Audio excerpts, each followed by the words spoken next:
வணக்கம் and welcome to Pondy travel diary. இன்றைக்கி நம்ம பார்க்க போகிறது லாஸ்ட் எபிசோட். எஸ், பாண்டிச்சேரிக்கு பாய் சொல்ல போகிறோம். கடைசி நாள் அப்படிங்கிறதுனால 2-3 இடம் போகலாம் அப்படிங்கிறத மைண்டில் ஃபிக்ஸ் பண்ணிட்டோம். ஸோ இன்றைக்கி இந்த 2 வீலர் தான் நாங்கள் சூஸ் பண்ணியிருக்கோம் ரெண்ட்டுக்காக. நாங்கள் தங்கியிருந்த ஹோட்டல்லையே இந்த 2 வீலர் எங்களுக்காக ஏற்பாடு பண்ணி கொடுத்துட்டாங்க.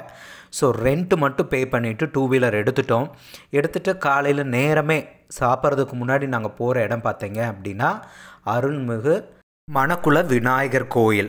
சரி, கோயிலுக்கு போகலாம் அப்படின்னு பிளான் பண்ணிட்டோம். ஆனால் அன்ஃபார்ச்சுனேட்டாக என்ன ஆயிடுச்சு அப்படின்னா கோயிலுக்குள்ளே வீடியோ எடுக்க அலோவ் பண்ணலை. ஃபோட்டோஸ் கூட எடுக்கக்கூடாதான், மொபைலை யூஸ் பண்ணக்கூடாதுன்னு சொல்லிட்டாங்க. ஸோ நாங்கள் வெளியே மட்டும் வீடியோ எடுத்திருக்கோம். சரி, 2 பேருக்கும் அர்ச்சனை பண்ணலாம் அப்படிங்கிறதுக்கு பூஜைக்கான சாமானங்கள்லாம் வாங்கிட்டோம். ஆனால் ஒன்று மட்டும் சொல்லணும், கோயில் ரொம்ப ரொம்ப ரொம்ப நீட்டாக மெயின்டைன் பண்ணியிருந்தாங்க. ரொம்ப சூப்பராகவும் இருந்துச்சு, தெய்வீகமாகவும் இருந்துச்சு. ஸோ ஒரு கோயிலை முடிச்சுட்டு அதுக்கப்புறம் நாங்கள் போன இடம் பார்த்திங்க அப்படின்னா கைவினை அங்காடி. நிறைய ஹேண்ட்மேட் ப்ராடக்ட்ஸ் அங்கே சேல் பண்ணுறாங்க அப்படின்னு சொன்னதுனால போய் வாங்குவோம்னு நினச்சோம். உண்மையாகவே சூப்பராக இருந்துச்சுங்க. கிட்டத்தட்ட ஸ்டால்ஸ் மாதிரி தான் நிறைய கடைகள் போட்டிருந்தாங்க. ஷோகேஸ் பீசஸ் இருந்துச்சு, கிச்சனுக்கு தேவையான ஐட்டம்ஸ் நிறையா இருந்துச்சு. அதையும் வாங்கிட்டு அதுக்கப்புறம் நாங்கள் போன இடம் பார்த்திங்க அப்படின்னா ஒரு சூப்பரான இடம். Yes, Pondy Marina beach. சென்னைக்கு எப்படி ஒரு மெரினா பீச்சோ பாண்டிச்சேரிக்கும் ஒரு மெரினா பீச் இருக்குங்க. அங்கே தான் நாங்கள் போய்கிட்டு இருக்கோம். இந்த இடத்துல பார்த்தீங்க அப்படின்னா சூப்பராக இருந்துச்சு இடம். இங்கே நிறைய வெட்டிங் ஃபோட்டோ ஷூட்ஸ் எல்லாம் நடத்திட்டு இருந்தாங்க. ரொம்ப சூப்பராகவும் இருந்துச்சு அதை பார்க்குறதுக்கு. நிறைய டான்சஸ், அதுக்கப்புறம் பார்த்திங்க அப்படின்னா ஓடி போய் அப்படியே ஹக் பண்ணி தூக்குற மாதிரி இந்த மாதிரி நிறையா போசஸில் வெட்டிங் ஷூட்ஸ் எல்லாம் நடத்திட்டு இருந்தாங்க.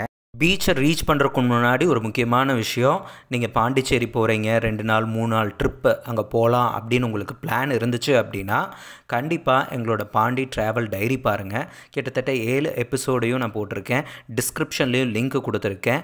உங்களுக்கு யூஸ்ஃபுல்லாக இருக்கும். ஒவ்வொரு எபிசோடும் பாருங்கள், என்னென்ன பீச் இருக்குது, எந்தெந்த பிளேஸ் விசிட் பண்ணலாம், ஃபேமிலியோட ஃப்ரெண்ட்ஸோடு போக ரொம்ப யூஸ்ஃபுல்லாக இருக்கும் இந்த பாண்டி ட்ராவல் டைரி. ஆல்மோஸ்ட் நம்ம ரீச் பண்ணிட்டோம் பாண்டி மெரினா பீச். இது அதுக்கு அப்படியே பீச்சுக்கு ஆப்போசிட்டில் இருக்கக்கூடிய ஒரு இடம். தீம் பார்க் மாதிரி இருக்குது. இதுக்கு பெருசாக என்ட்ரன்ஸ் ஃபீஸ் எதுவும் இல்லை. காலையில் 11 மணிக்கு ஓப்பன் பண்ணி நைட்டு 9 மணி வரைக்கும் இந்த தீம் பார்க் இருக்குமா. உள்ளே போயிட்டு தனியாக ஒவ்வொரு ரைடுக்கும் நம்மளுக்கு தேவை, இந்த ரைடு நம்மளுக்கு பிடிச்சிருக்கு போகலாம் அப்படின்னா அந்தந்த பர்டிகுலரான ரைடுக்கு மட்டும் நம்ம அமௌண்ட் பே பண்ணால் போதும். எந்த என்ட்ரி ஃபீஸுமே அவங்க கலெக்ட் பண்ணலை. இந்த சைட்லேயே நம்ம 2 வீலரில் வந்தாலும் சரி, 4 வீலரில் வந்தாலும் சரி பார்க்கும் பண்ணிக்கலாம். உள்ளேயே பார்த்திங்க அப்படின்னா உங்களுக்கு ரெஃப்ரெஷ்மெண்ட் ஸ்நாக்ஸ் சாப்பிட்றதோ இல்லை ஃபுட்டு ஏதாவது சாப்பிட்லாம் அப்படின்னா ஹோட்டல் ரெஸ்டாரண்ட்ஸும் இருக்குது. அதனால் எந்த வித ப்ராப்ளமும் இல்லை. இதில் நிறைய கேட்ஸ் இருக்குது. நீங்கள் பார்த்தீங்க அப்படின்னா இந்த கேட் 1, இந்த கேட் 1 தான் இந்த தீம் பார்க்குள்ளே போகிறதுக்கானது. பாண்டி மெரினா ஈகோ பீச் அப்படின்னு சொல்லியிருக்கு. ஸோ இதுக்குள்ளே போனாலே அந்த தீம் பார்க் போகலாம். அதுக்கு முன்னாடி பார்த்தீங்க அப்படின்னா அதுக்கு அப்படியே ஆப்போசிட் சைடில் இந்த பீச் இருக்குது. ரொம்ப அழகாக இருக்குது, நீட்டாகவும் மெயின்டைன் பண்ணியிருக்காங்க.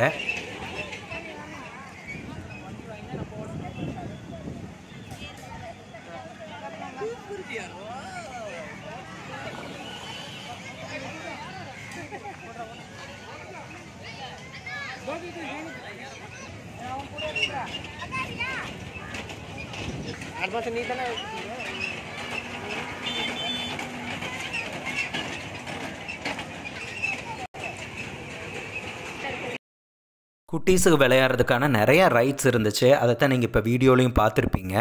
அதிலிருந்து கொஞ்சம் உள்ளே வந்தால் பெரியவங்க விளையாடுற மாதிரி ரைட்ஸ் நிறையா இருக்குது. ஆக்சுவலாக நாங்கள் கொஞ்சம் நேரமே போயிட்டோம். ஒரு 4:30 5 o'clockலாம் போயிட்டோம். அதனால ரைடு இன்னும் ஓப்பன் ஆகலை. 6 o'clock 6:30க்கு மேலே பயங்கர க்ரௌடாகவே இருந்துச்சு. நாங்கள் நல்லா பாண்டி மெரினா பீச்சை என்ஜாய் பண்ணிட்டு வந்தோம். மறுபடியும் ரிட்டன் டு ரூமுக்கு வந்து சூடாக ஒரு காஃபி சாப்பிட்டோம். பால்கனியை ஓப்பன் பண்ணி வச்சுட்டு சூப்பராக ஒரு காஃபி போட்டு காஃபி சாப்பிட்டதுக்கப்புறம் ஒரு ஆட்டோ பிடிச்சி திரும்பிட்டோம். எஸ், பாண்டிச்சேரி 2 நாள், கிட்டத்தட்ட 2 nights and 3 days ஜாலியாக போச்சு. நீங்களும் இந்த மாதிரி ஒரு பிளான் வச்சுருந்தீங்க அப்படின்னா மறக்காமல் பாண்டி ட்ராவல் டைரி பாருங்கள். பாய்.